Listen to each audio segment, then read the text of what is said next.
श्री राम जय जय राम, श्री राम जय जय राम, श्री राम जय जय राम, श्री राम जय जय राम। बोलिए सब रामचंद्र महाराज की जय। आज गणेश चतुर्थी है। भगवान गणेश जी की पूजा पूरे भारतवर्ष में मनाई जा रही है और सभी लोग, जितने भी हिंदू धर्म के मानने वाले लोग हैं, कम से कम आज गणेश की पूजा करने के लिए हर तरह से तत्पर हैं और अपने अपने ढंग से पूजा कर रहे हैं। मुझे याद है ये समय कभी ऐसा था कि केवल ये महाराष्ट्र तक ही सीमित था और बहुत कम देशों में, प्रदेशों में इसकी पूजा होती थी। लेकिन अब ये परंपरा इतनी आगे बढ़ गई कि मैं पिछले 20 साल से देख रहा हूँ कि कम से कम कोई भी प्रदेश ऐसा बाकी नहीं बचा है भारतवर्ष का जहाँ पर गणपति बप्पा मौर्य की पूजा न होती हो। गणेश जी को बप्पा मान लिया गया, या गणेश जी को पिताश्री मान लिया गया, या गणेश को राष्ट्रपति मान लिया गया। जैसे गणपति कहते हैं तो गण माने राष्ट्र और पति माने राष्ट्र का पति। इस तरह से करके राष्ट्रपति के रूप में ही उनकी पूजा की जा रही है और वो विघ्न विनाशक हैं, विघ्न हरण करने वाले देवता हैं। रामचरितमानस में उनके बारे में लिखा हुआ है, रामचरितमानस उनके बारे में लिखा है कि वो प्रथम पूज्यत नाम प्रभाव, अपने नाम के प्रभाव से, राम के नाम के प्रभाव से उन्होंने भगवान के नाम पर उन्होंने ये हुआ था कि विजय प्राप्त कर ली थी। राम के नाम लिख करके उसके चारों तरफ परिक्रमा करके या अपने माता पिता की परिक्रमा करके उन्होंने सभी देवताओं को हरा दिया था। तब से वो प्रथम पूजनीयत कहलाते हैं। तो रामायण में लिखा हुआ कि प्रथम पूज्यत नाम प्रभाव।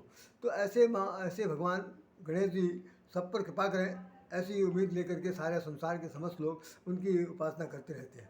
अब गणेश जी की उत्पत्ति के बारे में भी कहा जाता है। आप देखिए कि ऐसा रामायण में लिखा हुआ है कि भगवान शंकर और पार्वती की जब शादी हुई तब भी गणेश जी थे। उसमें लिखा हुआ कि जन आचरित करो जन कोई व्यक्ति ये आश्चर्य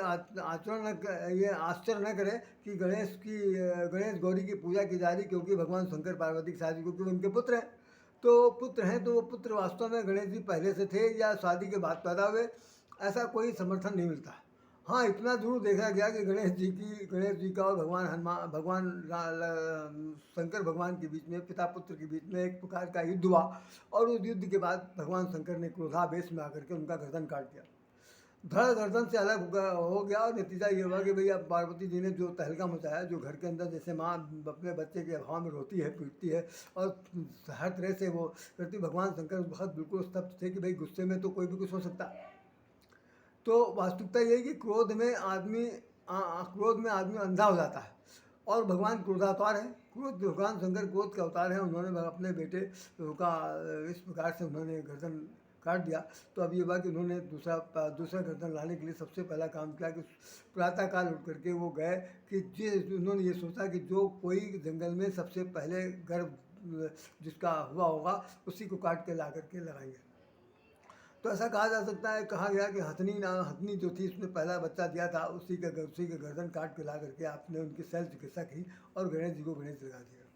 बहुत से लोग इस बात को प्रश्न पूछते रहते हैं कि भाई गणेश का ही हाथी का ही क्यों भाई, और बहुत सारे जानवर थे। जब जानवरे का ही लगाना था तो शेर क्या कम था?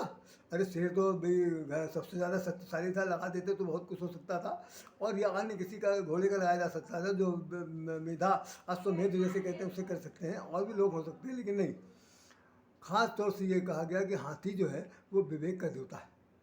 उसके अंदर वो विवेकशीलता बहुत ज़्यादा है, बहुत ही शालीन है। उसलिए भगवान शंकर ने कहा कि अब हमें विवेक के देवता की पूजा करनी है। इसलिए घर के अंदर भगवान शंकर को इस रूप में स्थापित किया गया और भगवान शंकर गणेश जी को इस रूप में स्थापित किया गया कि वो वास्तव में विवेक के देवता हैं और सारे संसार को विवेक प्रदान करेंगे। उनके चरित्र में लिखा भी है कि विद्या वारिद बुद्धि विधाता, यही लिखा हुआ कि गाइए गणपति जगवंदन, शंकर सुमन भवानी के नंदन, सिद्ध सदन गज बदन विनायक, कृपा सिंधु सुंदर सब लायक। वो कृपा के सिंधु हैं, कृपा के सागर हैं, सब प्रकार से लायक हैं, सबकी कष्ट संकट दूर करने वाले हैं और विद्या वारिद हैं। अर्थात जानते क्या विद्या किसे कहते हैं? विद्या वाचस्पति जो होता है, जैसे कि डिलीट प्राप्त किया हुआ है, और ऐसे विद्या के डिलीट प्राप्त किए गणेश जी जो हैं वो पूरे संसार को विद्या की, बुद्धि की, विवेक की देने वाले हैं। अब हम लोग ज़रा ध्यान देवें कि भगवान गणेश जी के पास हम जो मुख्य बात कहना चाहते हैं कि भाई ये तो 10 दिन तक पूजा चलेगी। आज पूजा शुरू हुई है और ये 9 तारीख तक चलेगी। 10 तारीख को शायद पूर्णाहुति है। तो इस 9 दिन के अंदर सभी प्रकार के लोग अपने अपने ढंग से छोटे बड़े गणेश जी लाएंगे, अपने गणेश आकर पूजा करेंगे। तो मेरा सिर्फ कहना सिर्फ ये है कि गणेश जी के पास 4 हाथ हैं। इन चारों हाथों में अच्छा इनका जो वाहन है चूहा है। चूहा क्यों दिया गया? चूहा बहुत बड़ा बड़ा खतरनाक जानवर है। देखने में बहुत छोटा है लेकिन पूरे परिवार में सबसे ज़्यादा बिगाड़ करने का काम वो करता है। कि इसे इसे गोस्वामी तुलसीदास ने लिखा है कि वो अहिमूसक सम जीव अहिमूसक सम उर्गारी, जैसे सांप बिना किसी अकारण काट सकता है वैसे ही मूसक भी अकारण आपको नुकसान पहुंचा सकता है। तो ऐसे नुकसान पहुंचाने वाले को इनको गणेश जी को वो वाहन दे दिया गया। और चूँकि वो बहुत भारी है, पेट बड़ा भारी है, वजनदार है, और चूहा बिल्कुल इतना छोटा सा, तो न छोटे चल सकते हैं न छोटा उनको लेके जा सकता है। तो परिणाम क्या है कि ये खास तौर से बताया गया है कि जो लोग अकारण शत्रुता बरतने वाले होते हैं, नुकसान पहुंचाने वाले होते हैं, उनको भारी भरकम ताकत की ज़रूरत है ताकि उन्हें किसी तरह से भी कंट्रोल में रखा जा सके। ये खास विशेषता है। तो भाई चूहा उनको प्रदान कर दिया गया, चूहा अहिमूसक सम उर्गारी। तो इसके बाद आप देखेंगे इनके हाथ में चार हाथ हैं। उन चारों हाथों में एक में लड्डू है, एक में त्रिशूल लिए हुए हैं, एक में कुछ पुष्प भी है, और साथ साथ ये है कि अंकुश जो है इनका सबसे महत्वपूर्ण तत्व है। तो मैं ये आपको खासतौर से बताना चाहता हूँ कि जो ये हाथ में लिए हुए त्रिशूल हैं, लड्डू है और पुष्प है, साथ साथ और एक चीज़ हाथ में लिए हुए हैं, मैं एक बार फिर से अपने देख के बताना चाहता हूँ।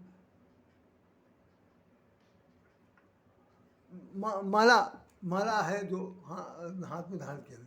अब इन चारों हाथों में लिए मेरे ठीक पीछे गणेश जी विराजमान है। तो ये माला किस लिए लिए हुए हैं? अंकुश क्यों लिए हुए हैं? सिर्फ इसलिए लिए हुए हैं कि आप अपने जीवन चरित्र में ध्यान रखिए, जब असंयमित हो जाइए, आपका चारित्रिक दोष उत्पन्न हो जाए या दृष्टि दोष उत्पन्न हो जाए, किसी के साथ आपके चरित्र का जो निरूपण जो है वो किस अप्रिय सिद्ध हो या दूसरे के लिए नकारा सिद्ध हो, या यूँ कह लिए कि लोग आप पर उंगली उठाएं, उस स्थिति में ये कहते हैं कि आप स्वयं आत्मावलोकन करिए, सेल्फ ऑब्जर्वेशन करिए, और करने के बाद अपने तरफ से ही उस पर अंकुश लगाइए। जैसे हाथी जब अनकंट्रोल होता है तो माहौल उस पर हाथी पर अंकुश मारता है, ठीक उसी प्रकार से आप भी अगर गणेश की पूजा करते हैं तो गणेश जी आपको आदेश दे रहे हैं कि आप अपने ऊपर अंकुश लगाइए, अपने ऊपर उंगली उठाइए। जैसे जिस वक्त कभी हम लोग किसी के ऊपर उंगली उठाते हैं, तर्जनी उठाते हैं, तो हमारी 3 उंगलियां मेरी तरफ आ जाती हैं। जैसे देख लीजिए 3 उंगलियां मेरी तरफ आ गई हैं। इसका मतलब ये हुआ कि 3 उंगलियां तो स्वयं आपको बता रही हैं कि तुम पहले अपने आप को देखो, तब किसी दूसरे के ऊपर उंगली उठाना। तो ये अंकुश लगाना माने अपनी गलतियों पर हर समय टिप्पणी करते रहना, ताकि आप किसी के सामने जाएं तो आपकी कहीं पर इज्जत बेइज्जती ना हो, ना आपको मुँह की खानी पड़े।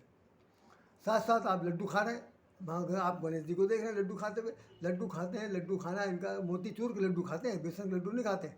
आप देखिए मोतीचूर का मतलब कि ये है कि जो मोती जैसा हृदय जो टूट टूट कर बिखर गया है, जो टूट टूट कर बिखर जाता है, उन बिखरे हुए टूटे हुए दिलों को प्रेम की चाशनी में उसको क्या करना चाहिए, लड्डू बना करके उसे स्वीकार करना। मतलब हर एक के टूटे हुए हृदयों को भी जोड़ लेना, प्रेम से उसको स्वीकार कर लेना। साथ साथ खाते वक्त इनके लिए क्या दिक्कत आती है कि इनको मधुमेह की बीमारी हो गई है, इसीलिए पेट फूल गया, लंबोदर कहलाते हैं। तो ये क्या करते हैं कि साथ साथ ये वो भी खाते हैं जामुन। तो इसमें लिखा हुआ है कि मोदक प्रिय मुद मंगल दाता, मोदक प्रिय मुद मंगल दाता, विद्या वारिद बुद्ध विधाता। और इस साथ है कि गदानम भूत गणादि सेवतम कपित जम्ब फल 4 भक्षणम, कपित जम्ब फल 4 भक्षणम। आपको मोदक बहुत प्रिय है, उसके साथ साथ जामुन का फल खा करके ये उसका निवारण करते हैं ताकि इनको मधुमेह की बीमारी न होने पाए। तो आप भी सावधान रहिए। अगर कोई बीमारी आपने पाल रखी है तो निश्चित रूप से उसका कार्ड भी अपने साथ लेके चलिए, किसी दूसरे के सहारे मत रहिए, ये सिखा रहे हैं। और साथ साथ आपका इनका जो पुष्प है वो तो कहना चाहिए कि आशीर्वाद देने के लिए है, माला जो है वो आपके राम नाम जपने के लिए है। तो कुल मिलाकर के ये बताना चाहते हैं कि संसार ऐसा। और देखिए हमारे यहाँ इनकी जो गाई जाती है कि जय गणेश जय गणेश जय गणेश देवा, माता तुम्हारी पार्वती शिवा महादेवा, लड्डुअन के भोग लेगा संत करे सेवा। और के कह रहे हैं कि अंधों को आँख दे, बाजिन को पुत्र दे, इस तरह करके तमाम सारी। तो मैं बहुत कई बार हैरान हो जाता हूँ कि जो अंधे हैं उनको आँख देने के लिए कह दिया गया, जिनके पास पुत्र नहीं है उसको पुत्र देने के लिए कह दिया गया, जो धनहीन है उनको धनवान बनाने के लिए कह दिया गया। तो मतलब ये सब लोग उनसे मांग रहे हैं, लेकिन कोई उनको नहीं मांग रहा। ये नहीं कोई कहा कि गणेश जी आप हमारे साथ सदा सदा रहिए और आप अपना आशीर्वाद हमको बनाए रखिए ना, कुछ नहीं। हमें मैं देख रहा हूँ, मैं इसमें लिखा हुआ